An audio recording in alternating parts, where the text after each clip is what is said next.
ప్రస్తుతం మనతో మాట్లాడేందుకు జనసేన పార్టీ నాయకురాలు బడే కోమలి గారు అయితే ఉన్నారు. అయితే ప్రధాన అంశం ఏంటంటే సూపర్ 6 ఏదైతే ఉందో ఈ సూపర్ 6 అమలు చేయలేకపోవడంలో కూటమి ప్రభుత్వం చాలా దారుణంగా ఫెయిల్ అయింది అని చెప్పేసి పదే పదే ప్రస్తావిస్తున్నారు. ఇంకో పక్క ఏంటంటే అంబటి రాంబాబు గారు కానివ్వండి, విడుదల రజనీ కానివ్వండి, ఆర్కే రోజా కానివ్వండి, వీళ్ళందరూ కూడా వివిధ వాళ్ళ స్థాయిలో వాళ్ళ సమస్యలు వాళ్ళ శాఖలకు సంబంధించిన అంశాల మీద కూడా ప్రెస్ మీట్లు పెట్టి ప్రభుత్వాన్ని తూర్పారబడుతున్నారు కదా. నిజంగా ఈ 8 నెలల కాలంలో కూటమి ఏం చేయగలిగింది? నిజంగా వాళ్ళు చేస్తున్న విమర్శల్లో ఎంతవరకు వాస్తవికత ఉంది? నిజంగా వాళ్ళు చేసిన ట్రూ అప్ ఛార్జీల పేరిట గత ప్రభుత్వం పెంచింది, ఈ ప్రభుత్వం వచ్చినాక ఇంకా ధరలు పెంచేసిందని కూడా నిరసన బాట పెట్టారు, నిరసన తెలియజేస్తున్నారు. వీటన్నిటి మీద మీ ఆన్సర్ ఏంటి? అసలు మీరు ఏదైతే ఇప్పుడు గత ప్రభుత్వంలో ఉన్న మంత్రులు ప్రెస్ మీట్లు అని చెప్తున్నారో, ఇప్పుడు అసలు వాళ్ళు ప్రెస్ మీట్లు పెట్టి మాట్లాడాల్సిన వాళ్ళకి అర్హతే లేదని చెప్తాను నేను. ఎందుకంటే ఒక పార్టీ పరంగా మాట్లాడట్లేదు నేను. ఈరోజు ప్రభుత్వం గురించి మాట్లాడేటప్పుడు వాళ్ళు నీటిపారుదల శాఖ మంత్రిగా ఉన్నారు మన అంబటి గారు, ఈమె ఏంటది పర్యాటక శాఖ మంత్రిగా ఉన్నారు మన రోజా గారు. వాళ్ళ శాఖల మీద వాళ్ళు అధికారంలో ఉన్నప్పుడు, పవర్లో ఉన్నప్పుడు ఎప్పుడైనా మాట్లాడారా? మీడియా ముందుకు వచ్చి వాళ్ళ శాఖల పట్ల 5 నిమిషాలు ఆగకుండా ఎప్పుడైనా మాట్లాడారా? వాళ్ళ శాఖల మీద ఎంత అభివృద్ధి చేశామనేది ఎప్పుడైనా మాట్లాడారా? కానీ ఈరోజు ఎందుకు వస్తున్నారు బయటికి? ఎందుకు వస్తున్నారంటే ప్రజలు వాళ్ళని 11 సీట్లకి పరిమితం చేసేసి వీళ్ళని అధికారం నుంచి కిందకి కూలదోశారు. వాళ్ళ ఉనికిని మేము కోల్పోతామేమో అని చెప్పేసి భయం వేసి వాళ్ళకి ప్రతిసారి వచ్చి మీడియా ముందుకి ఇలా పిచ్చి వాగుతున్నారనమాట. వాళ్ళకైతే అసలు మాట్లాడాల్సిన అర్హత లేదని నేను చెప్తాను, కంఠపదంగా చెప్తాను. ఇంకో విషయం వచ్చేసరికి ఏదైతే సూపర్ 6 పథకాల్లో భాగంగా ఆల్రెడీ ఇప్పటికీ 2 అమలైపోయాయి. మనకు తెలిసిన విషయం. కూటమి ప్రభుత్వం ఏర్పడిన నెల లోపుగానే జూన్ 12 ప్రమాణ స్వీకారం జరిగింది. 4న రిజల్ట్ వస్తే జూలై 1 కల్లా ఏదైతే పెన్షన్ కార్యక్రమం ఉందో, ఏదైతే వృద్ధులకి, వికలాంగులకి, వితంతులకి, ఒంటరి మహిళలు ఇలా 12 రకాల పెన్షన్లు ఏవైతే ఉన్నాయో అవి అనుకున్న విధంగా ఏదైతే మేనిఫెస్టోలో చెప్పిన విధంగా పెంచి 4000 పెన్షన్ ఇవ్వడం జరిగింది. అట్లాగే వికలాంగులకి 6000, అలాగే పూర్తిగా మంచానికి పరిమితమైన వాళ్ళకి 15000. అట్లాగా అది మాట నిలబెట్టుకున్నట్టే కదా. వితిన్ 1 మంత్లో ఆ మాట నిలబెట్టుకున్నాం. మళ్ళీ దీపావళికి రీసెంట్గా ఏదైతే దీపం కానుక ఉంది కదా, దీపావళి కానుక దీపం పథకాన్ని ఇచ్చేశారు. 3 సిలిండర్లు ఏవైతే సంవత్సరానికి మహిళలకి ఫ్రీ అన్నారో అవి కూడా ఇచ్చేశారు. ఇంకా మిగతా వాటి మీద కూడా కసరత్తు చేస్తున్నారు. ఏదైతే పిల్లలకి ఇస్తానన్నది కానీ, స్టూడెంట్స్కి 15000 కానీ, ఎంతమంది పిల్లలు ఉంటే అంతమందికి, అట్లాగే రైతులకి సంబంధించి కూడా అలాంటి వాటి మీద చేస్తున్నారు. ఇలా విమర్శ చేసేటప్పుడు జగన్మోహన్ రెడ్డి గారు ఒకటి గుర్తుపెట్టుకోవాల్సిన విషయం ఏంటంటే, మీరు ఇస్తానన్న అమ్మఒడి ఎన్ని సంవత్సరాలకి ఇచ్చారు? మీరు అధికారంలోకి వచ్చిన తర్వాత, మీరు డ్యూటీ తీసుకున్న తర్వాత 2019 మే 31 ప్రమాణ స్వీకారం చేసిన జగన్మోహన్ రెడ్డి గారు అమ్మఒడి ఎప్పుడు ఇచ్చారు చెప్పండి.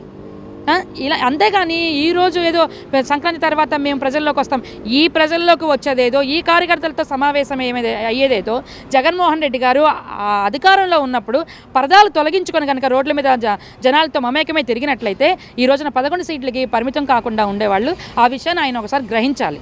వాళ్ళ స్థాయిలో వాళ్ళు కసరత్తు చేస్తున్నారు. అయినా సరే ఇప్పుడు జాబ్ క్యాలెండర్ అంశం కూడా వైసీపీ మీ మీద ఎక్కువ పెట్టిన బాణం. దీనికి మీరేం సమాధానం చెప్తారు? జాబ్ క్యాలెండర్ అన్నమాట వాస్తవమేనండి. అంటే జనవరి వచ్చి మీరే చెప్పారు ఈరోజు 8వ తారీఖు అని. ఆల్రెడీ ఇంతకు ముందు ఈ 6 నెలల్లో ఏదైతే ఉందో మంగళగిరి నియోజకవర్గంలో ఇప్పటికే విటిజిఎం డిగ్రీ కాలేజీలో అట్లా 1-2 సార్లు నారా లోకేష్ గారి ఆధ్వర్యంలో ఈ ఏదైతే మెగా జాబ్ మేళాలు జరిగినాయి. దానిలో 4000 పైచీలకు ఉద్యోగాలు కూడా కేటాయించడం జరిగింది. వివిధ కంపెనీలు రాష్ట్ర వ్యాప్తంగా వచ్చి వాళ్ళని సెలెక్ట్ చేసుకొని క్యాండిడేట్స్ని తీసుకెళ్ళడం జరిగింది. 15000 నుంచి 50000 వరకు సాలరీ కూడా వాళ్ళకి చేయడం జరిగింది. ఇప్పుడు ఉపాధి పరంగా ఆయన చూడాల్సిన పరిజ్ఞానంతో ఆయన చూస్తున్నారు. ఇంకోటి ఇక్కడ జాబ్ క్యాలెండర్ రిలీజ్ చేయాలి అని అంటే అది ఒక గవర్నమెంట్ ఒక మాట అనుకోగానే అది అయిపోదు. వివిధ శాఖల్లో ఉన్న ఖాళీలు భర్తీ చేయాల్సినవి, ఏదైతే రిక్రూట్మెంట్ చేయాల్సినవి ఏవైతే ఉన్నాయో, ఏదైతే మన పోలీస్ డిపార్ట్మెంట్ కానివ్వండి, రెవెన్యూ డిపార్ట్మెంట్ కానివ్వండి, అట్లాగే అన్ని డిపార్ట్మెంట్ల నుంచి లిస్ట్ తెప్పించుకోవాలి. ఫస్ట్ ఏదైతే ఉపాధ్యాయులు అలా ఉన్నారు కదా గవర్నమెంట్ ఎంప్లాయీస్, వీళ్ళ ప్రతి ఒక్క డిపార్ట్మెంట్ నుంచి ఒక ఆర్డర్ వేసి వాళ్ళ దగ్గర నుంచి ఎంత వేకెన్సీస్ ఉన్నాయి, ఎన్ని పోస్టులు ఉన్నాయి అవన్నీ ఒకసారి లిస్ట్ తీసుకొని అప్పుడు నోటిఫికేషన్ ఇవ్వాలి తప్ప హడావుడిగా ఏదో చేసేసాము అయిపోయింది చేతులు దులుపుకున్నాము అన్నట్లు కాదు. కాబట్టి దాని గురించి నిశిగ్ర పరిశోధన జరుగుతుంది. అవన్నీ ఓకే అవగానే పకడ్బందీగా జాబ్ క్యాలెండర్ రిలీజ్ చేస్తారు. అంటే ఈ మధ్యకాలంలో అధికార ప్రతినిధి తాజాగా అధికార ప్రతినిధి అయిన యాంకర్ శ్యామల కూడా మొన్న అంటే ఎన్నికలకు ముందేమో ఒక కథ చెప్పింది. మొన్న అధికార ప్రతినిధి అయినాక రీసెంట్ ఒక 3-4 రోజుల క్రితం ఇంకో కథ కూడా చెప్పింది. ఆ కథ ఏంటంటే చేత కానప్పుడు మీరు హామీలు ఇవ్వడం ఎందుకు, వాటిని అమలు చేయలేకపోతే ఈ శుష్క వాగ్దానాలు అవుతాయని ఏదో కొత్త పదం ఏదో పదప్రయోగం అయితే చేసింది. మరి అది ఎంతవరకు వర్కౌట్ అయింది ఏంటనేది పక్కన పెడితే నిజంగా చేత కానప్పుడు సూపర్ 6 ఎందుకు హామీలు ఇచ్చారు, ఎందుకు ప్రజల్ని ఏమారుస్తున్నారు అని చెప్పేసి కూడా ఆమె ప్రశ్నిస్తుంది కదా. శ్యామలకు సూటిగా మీరేం చెప్పదలుచుకుంటారు? ఇంతకన్నా పెద్ద పెద్ద మహాపద ప్రయోగాలు శ్రీరెడ్డి గారు చేశారు. వినలేని పురాణాలన్నీ చెప్పారు శ్రీరెడ్డి గారు. ఈరోజు ఏమైంది శ్రీరెడ్డి పని? దండం పెట్టి కాళ్ళు పట్టుకునే పరిస్థితికి వచ్చింది. నాకు ఫ్యామిలీ ఉంది, నన్ను వదిలేయండి, కుటుంబ సభ్యులు ఇలా బాధపడుతున్నారని. అలాంటి పరిస్థితి శ్యామలాకి రాకూడదని నేను చెప్తున్నాను. ఎందుకంటే ఏదో మీరు వచ్చేసి ప్రభుత్వం మీరు అధికారంలో ఉన్నప్పుడు వచ్చారు, అప్పుడు బాగానే ఉంది పరిస్థితి. మీకెంత జగన్మోహన్ రెడ్డి గారు ఏం చేశారో, ఏం వరగబెట్టారో, ఏం మూటలు కట్టబెట్టారో మాకైతే తెలియదు. కానీ పోనీ ఏమైనా పదవి ఏమన్నా ఇచ్చారా ఈమెకి? శ్యామలా గారికి రీసెంట్గా ఇచ్చారు స్పోక్స్ పర్సన్, ఇప్పుడు ఇచ్చారు. స్పోక్స్ పర్సన్ అంటే వాళ్ళ ఉద్దేశంలో మరి ఏ విధంగా వాడతారో మరి మాకైతే తెలియదు. మరి అందువల్ల వచ్చి ఈమె మైకి ముందు అవాకులు చవాకులు పేలుతున్నట్టుంది. సూపర్ 6కే మీరు ఏమీ హామీలు ఇచ్చి నెరవేర్చలేరని చెప్పిన శ్యామలా ఈవిడ గారు మరి నవరత్నాలు అని చెప్పేసి 9 పథకాలు ప్రవేశపెట్టి దానిలో ఎన్ని నెరవేర్చారమ్మా మీ అన్నగారు? అది చెప్పండి ముందు మాకు. ఆల్రెడీ 5 సంవత్సరాలు ఓపిక పట్టారు రాష్ట్ర ప్రజలు మీకు గురించి. 5 సంవత్సరాలు వేచి చూశారు. మీరు ఇంకా ఈ సంవత్సరం ఏదో వరగబెడతారు అని చెప్పేసి 150 స్థానాలు కట్టబెట్టారు మీకు సింగిల్ పార్టీకి. 5 సంవత్సరాలు వెయిట్ చేశారు. అమ్మ వచ్చి 7 నెలలే పూర్తయినాయి. ఇంకా మొన్నటికి 7 నెలలు పూర్తయి 8వ నెలలోకి ఎంటర్ అయ్యాం అంతే. ఇంకా 5 సంవత్సరాల కాలం ఉంది, 4 సంవత్సరాల నిండా కాలం ఉంది. ఈ లోపు అన్నీ జరుగుతాయి. Wait and see. కంగారు పడిపోకండి మీరు. ప్రభుత్వం వచ్చిన దగ్గర నుంచి కూడా కొన్ని వేల అర్జీలు ప్రజల నుంచి తీసుకున్నారు. వీటిని ఎలా స్క్రూటినీ చేస్తున్నారు?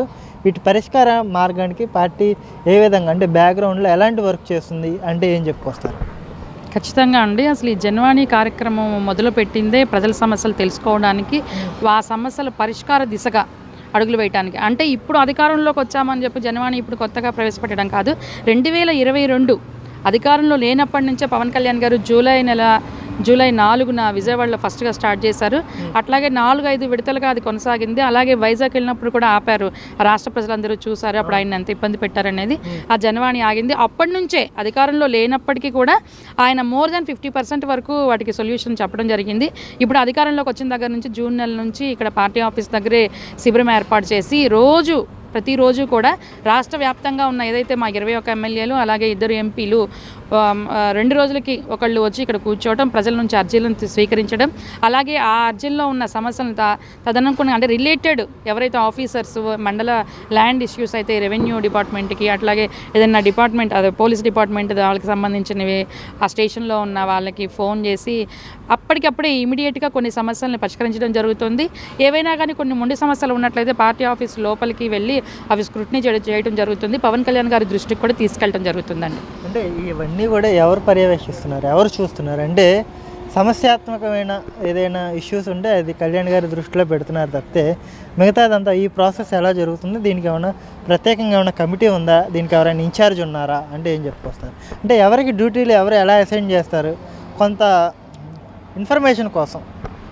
అంటే మనకి ఆఫీస్ నుంచి కాల్ చేస్తారండి. అంటే నేను జిల్లా జాయింట్ సెక్రటరీగా ఉన్నాను. అట్లాగే లీగల్ సెల్ టీం ఒకటి కంపల్సరీగా లీగల్ సెల్ నుంచి ఒక అడ్వకేట్ అయితే ఇక్కడ కూర్చుంటారు. మాది మంగళగిరి నియోజకవర్గం. మా ఇన్ఛార్జ్ చిల్లపల్లి శ్రీనివాసరావు గారు ఒకసారి డ్యూటీ అసైన్ చేస్తారు మాకు. అలా కాని పక్షంలో ఎవరైనా ఎమ్మెల్యే ఇక్కడికి రాని పక్షంలో ఆయన చెప్తారు. లేదంటే ఎవరైనా ఎమ్మెల్యే వచ్చినప్పుడు కూడా నోట్స్ రాయడానికి మమ్మల్ని ఆఫీస్ నుంచి అసైన్ చేసి మాకు కాల్ చేసి పర్సనల్గా పిలిపిస్తారండి. అలా పిలిచి వచ్చినప్పుడు మేము వచ్చి కూర్చుంటాము, అర్జీలు తీసుకుంటాము. వాటికి ఇక్కడ మాకు ఇది ఫస్ట్లో అంత ఇది లేదు, కానీ ఇప్పుడు వచ్చేసరికి డిస్ట్రిక్ట్ వైజ్ ఆఫీసర్స్ లిస్ట్ అక్కడ ప్రొవైడ్ చేయడం జరిగింది. అట్లాగే ఎమ్మెల్యేల లిస్ట్ కూడా ఎవరైతే కాన్స్టిట్యున్సీ నుంచి సమస్య మీద వచ్చారో ఆ రిలేటెడ్గా మాట్లాడదగింది మేము మాట్లాడి అప్పటికప్పుడే అది సమస్యను పరిష్కరించి క్లోజ్ చేయడం జరుగుతుంది.